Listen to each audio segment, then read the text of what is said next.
¿Qué es la Plaza Española? La Plaza Española tiene 0 árbol. La plaza está configurada solo por los edificios y el espacio central se conquista con actividades. Y esas actividades no son todos los días, entonces en el resto del tiempo que queda libre, lo ocupan espontáneamente los vendedores y se instalan ahí. Pero hubo justas, hubo torneos, hubo ejecuciones, hubo cortaditas de cabeza, hubo Claro. ahorcados, eh, y hubo escarmiento. Entonces, dejaban al condenado que se pudriera en la plaza, en nuestra plaza de armas, para escarmiento de los que, para que vieran lo que les podía pasar si iban con la ley. ¿Eso fue hasta, Eh, hasta la colonia o fue posteriormente también en la República? Entiendo, habían unos motines por ahí. que se reprimían durante el día. Digamos, el motín de Figueroa, un coronel español de mucha edad, porque yo, a la época era mucha edad, eh, él trata de levantarse contra la primera junta de gobierno. Entonces lo llaman y lo achacan y le dicen, Tatita, usted que es el más viejito aquí, encabece el levantamiento para reimponer el orden. Eso fue en la mañana y en la noche ya estaba fusilado. No había tutía, así, la cuestión funcionaba rapidito. Así. ¿Mm? Entonces, antes de ejecutarlo, le meten un cura para que se confiese. Pero el cura iba solo sacando datos, no iba la salvación del alma, perdóname, pero no era. Y ese cura es nuestro benemérito patrón de la libertad de prensa en Chile, pues el Camilo Enrique. No Era tengo, terrible, era parece que sí. un jacobino, el gallo era lo más ultra de los ultra. Y no, es un personaje, digamos, al cual no se le ha sacado ningún partido, digamos. Tú podrías hacer películas, novelas, cuentos, series, un cómic sobre Camilo Enrique y te quedas corta. El gallo, de principio a fin, fue un personaje de los más duros, de los más duros. Él, el que no pensaba que la libertad se obtenía con esfuerzo, él no podía conversar con él. Y por lo tanto había que sacarlo del camino de inmediato. Mira, Y murió muy joven, así que no alcanzó a ser electo como dirigente político, no tuvo mayor proyección. estuvo en Él el se primer retira, congreso. Estuvo en el primer estuvo en el primer congreso. congreso. Sí, Estuvo en el primer sí. congreso. Bueno, pero ¿Mm? no hizo Él más se carrera. formó en, él se formó en Lima, al alero de unos curas, los curas de la Buena Muerte, que, que son unos que tienen un sombrero muy grande negro. Entonces, que aparecen muchas caricaturas y muchos grabados de la época, sin decir que es él. Porque a la hora que decir que es él, te habrías metido en un lío. Es nuestro Robert. Él es nuestro más agudo jacobino. Mejor no era Ni cruzarse en el tocarlo. camino. ¿Sí? Claro. Oye, Pedro, ya que Entonces, mencionas esto de entonces, la... Perdona, dime. no, te decía que entonces la plaza estaba constituida por todos estos elementos, movimientos de batallones que se pronunciaban a favor de tal tendencia, y aparecía un batallón más grande que tenía un cañón y disparaba metralla y los mataba a todos. Entonces, el espacio de la plaza ha sido testigo de nuestra historia y ha sido un actor, ha sido el escenario donde la historia se ha desarrollado. O sea, muchos capítulos de la historia nacional se han desarrollado en ese marco. ¿Ya? Y el bando que perdía iba en la mitad de los sobrevivientes, ¿no es cierto? Iban presos y quedaban presos en una parte donde tú podías ir a esta misma hora a ver los calabozos que habían, que es el zócalo, el que está revestido en piedra de la Municipalidad de Santiago. Ahí, esa parte del edificio eran los calabozos. Si tú pides permiso por la calle del lado, por la calle 21 de Mayo, hay una puerta chica, bajita, y tú le dices, ¿puedo entrar? Y te van a mostrar las rejas de los calabozos. Insalubres, sin iluminación, de piedra, horribles. Entonces, para que la gente no se muriera, la sacaban durante el día a la calle 21 de Mayo, que era una calle de las pescaderías. Debe haber sido una cuestión horrible. Y ahí había un corralito donde la gente permanecía ociosa, eh, en la calle 21 de Mayo y un poquito de la plaza.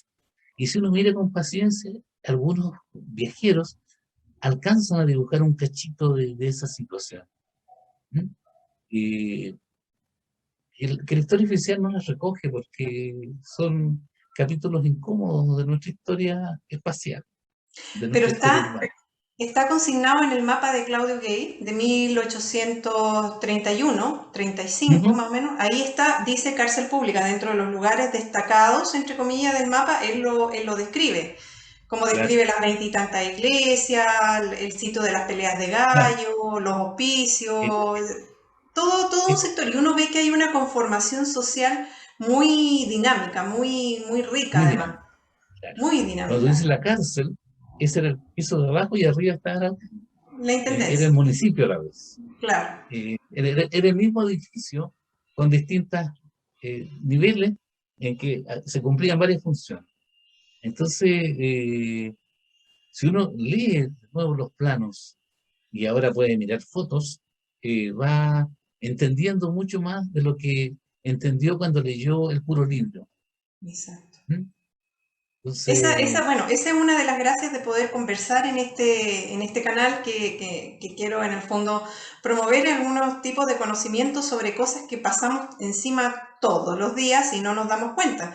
Por ujú, ejemplo, también tú mencionaste el tema de estos jóvenes que se van a Europa, vuelven y empiezan a traer arquitectos y empieza a haber un cambio súper abrupto. ¿Tienes algún antecedente de qué pasa cuando se instalan de repente, terminan estas casas de adobe españolas y se instala encima el palacio que tú mencionaste? Eso yo por lo menos pude distinguir un cambio social muy fuerte, la gente le empieza a poner sobrenombre a las casas, porque de repente vienen algunas góticas, otras más francesas, y se empieza a hacer un collage y la gente empieza a pasearse y empieza a mirar estas tremendas casonas, producto de los grandes fortunas del salitre y todo eso. ¿Tienes algún antecedente, alguna historia entretenida de eso? no, no, fíjate, no, la historia se ha desarrollado, pero también así se ha cortado. ¿Ah? Hemos tenido grandes eh, sismos en nuestra historia. Entonces, cuando las fortunas del salitre empiezan a desarrollarse, empiezan a aparecer estos palacios, pero viene la guerra civil. Mm. Y el 91, y las fuerzas que se identificaban con el Congreso derrotan a las fuerzas que apoyaban a Balmaceda, al presidente, y la mayoría de los santiaguinos están con Balmaceda. Pero desde Valparaíso, desde Concón, y llegan los trenes con soldados eh, de este nuevo ejército, si ellos les gusta llamarse constitucionalistas, algo así, mercenarios, y arrasan con el centro de Santiago. Entonces, el Palacio de la Alhambra, por ejemplo, era de un amigo de Balmaceda, un balmacedista. Y ser balmacedista es como lo último que podía pasarle a alguien, a una familia, después de la derrota. Entonces los muebles son arrojados por las ventanas, las alfombras arrancadas, y la gente tiene que arrancar con lo puesto. Entonces, eh, el saqueo de los palacios que tú dices se produce en una noche, es decir, eh, entre agosto y septiembre del año 91, los barrios cambian completamente. Entonces hay un quiebre en todo lo que traíamos, todo el desarrollo que se logró con él, y empieza un nuevo desarrollo. Mejor o peor, no sé, pero distinto. ¿Ah? Después de esa gran de esa gran purga que se hace. Los ministros tienen que arrancar, los grandes empresarios que apoyaron a Balmaceda tienen que arrancar, y se imponen nuevos ministros y nuevos empresarios. De la noche a la mañana el orden social varía completamente. Y eso incluye a que la Iglesia católica, ¿no es cierto? Eh, los sectores que habían apoyado a los sublevados hagan, pero Samba y Canula. derroten internamente a los católicos que alguna vez apoyaron a Balmaceda. Bueno, Entonces, interesante, esa época termina esa noche, ¿eh? Cuando se sí. sabe que, que Balmaceda ha sido derrotado en Hong Kong. Mm.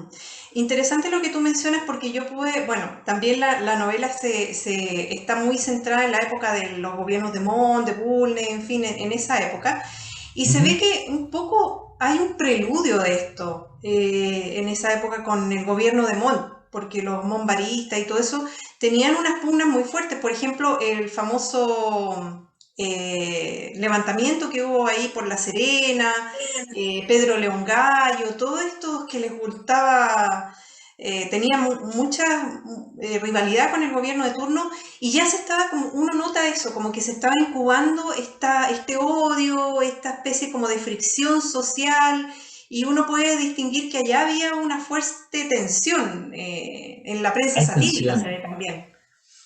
Hay tensiones muy fuertes. Eh, las grandes fortunas que se producen en Atacama tienden a no reconocer al gobierno central de Santiago. Y eso se expresa en una serie de guerras civiles que se dan como en varios capítulos. O sea, uno cuando lee de repente se confunde, así, una batalla con otra, porque ¿cuál fue primera? Y ese germen, pongámosle por el momento revolucionario, para usar una palabra, se extiende hasta el sur. Y aquí en Talca, donde yo estoy, también entra en la guerra civil. Y también se toman la plaza y tienen que formar barricadas en torno a la plaza, que yo vivo a una cuadra aquí, eh, y se dice la barricada número tantos, tantas partes. Y si tú vas para allá hoy día, eh, el puente que se defendió a balazo todavía existe. Encontramos hace unos años atrás, al excavar para un alcantarillado, apareció el puente. Pues. El puente nunca se destruyó. Es un puente de arco, de albañilería solamente. Ahí está impecable. Y lo que se hizo fue subir la calle, nivelarla con otras, y no hubo necesidad de puente. Entonces, el pavimento actual por donde pasa la micro está a 30 centímetros por sobre ese puente y no se ve. Y estuvo ahí eh, más de 100 años sin que nadie se acordara de él. Y apareció un día y a mí me tocó ir de los primeros a copuchar qué era lo que se había encontrado. Y ahí Mira, me cayó, y digo, pero si este es el puente que defendieron para el año 50 a balazo, y que tienen que haber defendido antes, en la época de la batalla del CAI, la toma y retoma de Cancha Rayada, porque era un puente de acceso al centro de la ciudad. claro. Eh, y tú lo puedes ver ese puente, está en un cuadro. Y Rugienda, que pinchaba, ¿no es cierto?, como una señora de Talca, viene a Talca y se le instala allí y está por meses de visita, y él dibuja el guaso y la lavandera. Entonces Ah, la lavandera está a nivel del canal, que es el famoso canal Baeza, ella está lavando, y el guaso está sobre su caballo, fuera del puente, porque están en el agua, digamos, y el sí. puente pasa por detrás de ellos. Mm, Entonces, tenemos que yo fui a ver el puente hace unos años, y hace 100 años atrás gente se había trincherado en él, y muchos años antes gente había muerto defendiendo ese puente para que los españoles no se tomaran Talca. Y entre medio Rugenda lo había pintado, y ese cuadro que es chiquitito, es muy pequeño el puente, el cuadro de la Guasa de la Bandera, que está colgado en el Museo de Bellas Artes. Tan chiquitito es que una vez alguien lo agarró y se lo y se metió lo bajo iba- el brazo y salió caminando con él, se lo robaron.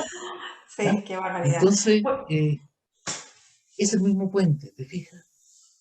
Entonces, este país está hecho de cosas eh, que todos vemos a diario, pero por algo se nos han disgregado las historias en historias distintas, en imágenes distintas. mm, Entonces, la magia de la internet, de la web, es que tú puedes amarrar una historia con otra exacto. fácilmente, porque tienes el apoyo de la imagen y es instantánea. Antes, eh, nuestros historiadores tenían que ir a España para mirar un manuscrito y solamente el historiador de recursos podía ir y lograr que le abrieran un archivo y lograr dar con el mamotreto que tenía que hojear, mirarlo, copiar a mano y venirse para Chile otra vez. Mm, Entonces, la capacidad de nuestros historiadores debe haber sido tremenda para que ellos nos hayan contado la historia eh, que no ha sido desmentida por los nuevos medios de comunicación. ¿No? Lo exacto. que dijo Barros Arana, lo dijo Francisco Encina, pese a sus serias limitaciones materiales que ellos tenían, fíjate que estaban en lo correcto. A Y propósito, es un gran trabajo. exacto, a propósito de ese trabajo, también dimos con una fotografía que incluso la comentaste tú específicamente, que es la vista ¿Mm? de Santiago, pero desde Cerro Blanco, desde la Chimba hacia el sur, por decirlo Hacia de el alguna centro. manera. Ujú. Y tú hacías un comentario en el video que yo publiqué en YouTube muy, muy cierto, porque efectivamente yo, cuando tú lo dijiste, caí en cuenta de que cómo subieron los equipos para poder hacer la fotografía donde se ve una incipiente iglesia dominica y se ve las chacras de la chimba hacia esa perspectiva que es única, o sea, es algo que nos da cuenta de cómo era prácticamente Santiago a esa época. Mm. Que yo creo que, Eh, ¿cómo lo harían? No sé. bueno, el viajero que estaba dispuesto a tomar fotos lo hacía dentro de una expedición. No, no había un freelancer que viniera por su cuenta. Era una empresa montada por un gobierno, por un imperio, por lo que queramos llamar.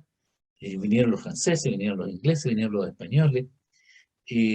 Los españoles son los que mejores fotos aportan, porque vienen en una época, en 1860, cuando ya la fotografía ya ha agarrado vuelito. Entonces, ellos trabajan el colodión húmedo que requiere de unas placas de vidrio grandes, una emulsión de plata, pero que son de una extraordinaria calidad. Las imágenes que obtienen son de una extraordinaria calidad. Entonces, vienen con un par de profesionales, artistas, viajeros, eh, todo lo que quisieran ser nuestros animadores de televisión hoy en día, Aventureros, po. eh, aventureros. Y jugándosela, eh, vienen con unos tremendos equipos, las cámaras eran gigantescas, los fuelles eran inmensos, y, y con sus cristales logran dar los enfoques que hasta el día de hoy tú puedes mirar hasta el más mínimo detalle de una foto de Valparaíso, una foto de Santiago y hacer ampliación y ampliación, y siempre vas a ver los detalles. Ahora, ¿qué costo tenía eso? ¿Qué precio pagaban ellos por esas fotos? No me lo imagino. Son, era como ir a fotografiar la luna hoy en día, digamos, una aventura de mucha fuerza, de un muy gran esfuerzo de parte de los gobiernos centrales que patrocinaron estas avanzadas culturales, que también eran militares y también ellos querían conquistar territorios. ¿Sí? No, no era por filantropía que venían, digamos, que venían a fotografiar los fuertes, venían a fotografiar los puertos. Eh, es lo que han estado los extranjeros toda la vida, digamos, no, Claro. Pero obviamente. en esa foto de Cerro Blanco, tú hacías un comentario bien interesante que a mí no se me había ocurrido, que en realidad no lo hicieron del San Cristóbal porque parece que no habían camino, no estaba como No había una Claro, huella. Yo creo que tiene que haber es que, sido eso. ¿Cómo estaba el San es Cristóbal en que esa época? el San Cristóbal es un invento cultural nuestro. El cerro siempre ha estado ahí, ¿no es cierto? Pero es inaccesible así de buenas a primeras. Había que ser muy campeón para llegar arriba en tiempo de pero el Cerro Blanco, que se llamaba Huechuraba, ese era su nombre, era un cerro del tipo Tentén. Los cerros Tentén tienen la característica de ser el cerro que organiza una comunidad mapuche en torno a él, una comunidad indígena de la época. Entonces es un cerro escalable. Y cuando viene la gran catástrofe, viene la gran inundación, tú sabes que tienes que correr y subir el cerro Tentén. Y si tú miras con paciencia un mapa de todo Chile, hay cerros Tentén en todas las grandes ciudades, los centros poblados de hoy. Todavía quedan cerros Tentén. Entonces, en Castro está el cerro Tentén, donde hoy día deben haber antenas de televisión y esas cosas. Si vas a Temuco, hay un cerro con esas características, y si vas a Rancagua, hay un cerro así. Y si vas más al norte, todavía las hay. En Perú también los hay. Y hasta en Ecuador se han encontrado cerros con la denominación de, escribimos Tentén, pero es un una cosa así, eh, que a los españoles puta, les dio por, y Tenten. lo anotaron así nomás.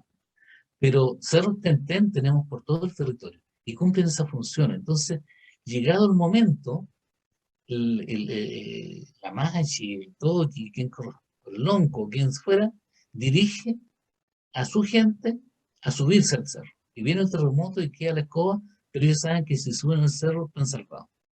Y cada cierto tiempo la naturaleza en Chile hace que esto se inunde y ellos arrancan de nuevo para arriba. Y fíjate que dejan marcas hasta dónde llegó el agua, por ejemplo, en tal año. Eh, entonces, podríamos considerar que los cerros Tenten son la primera obra pública que se desarrolla en Chile, que es la reserva espacial, el espacio eh, comunitario donde tú te vas a refugiar en caso de que pase algo. Entonces, Mm. desde Por eso ahí está se bajaban al agua. la iglesia, después los españoles, la fin. No es ni una casualidad, ahí no hay ninguna casualidad, porque las iglesias se imponen sobre donde había altares de adoración a los ídolos eh, pre, pre, Prehispánico. pre-españoles. Claro. Entonces, donde hubiese un altar, ellos lo tapaban con una instalación cristiana católica. ¿Mm? Y donde quedaba muy lejos, a ese lugar le llamaban infernillo,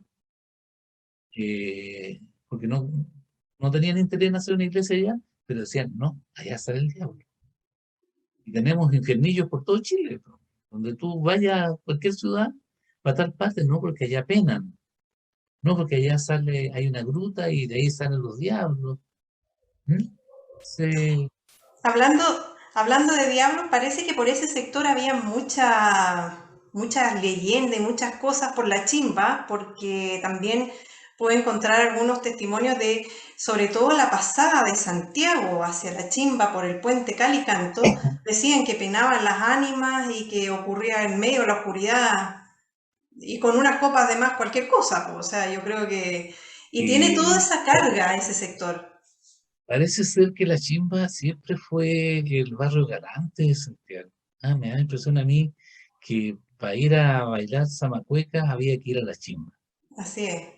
Y se habla mucho de que Portales iba a la chimba, y para eso se pasaba por el puente de Palo, uno de los pocos puentes con techo que tenía Santiago. Entonces, se prestaba para que la gente tuviera sexo en el puente.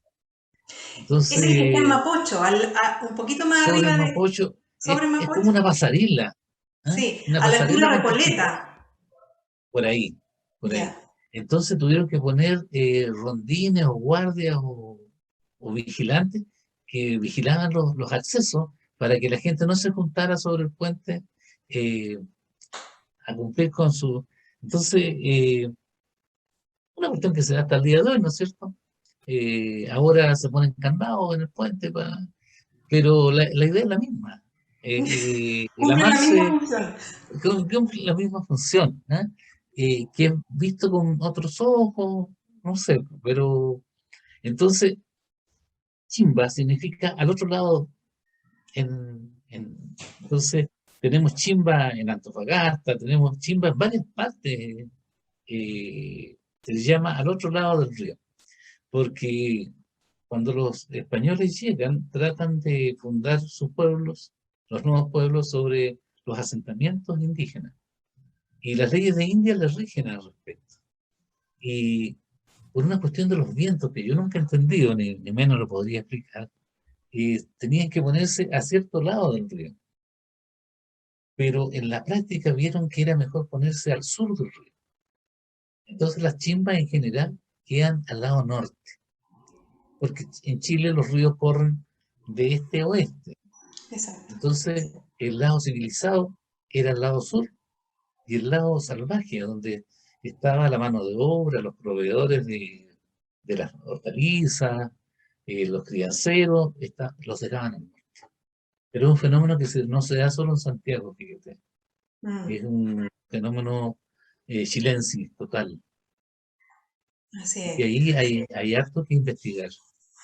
Sí, no, de todas maneras, y tenemos mucho que conversar, Pedro. Yo creo que podríamos seguir un buen rato, pero Ujú, te quiero hacer una invitación porque yo creo que esta no puede ser la única conversación que tengamos. Pues yo creo que quizás un poco más adelante podemos ujú. retomar en otro capítulo más aspectos de Santiago, que yo creo que nos quedan montones en el tintero. Por lo pronto, después la conformación de la Alameda de las Delicias y todo eso. ¿Qué te parece si podríamos seguir después conversando?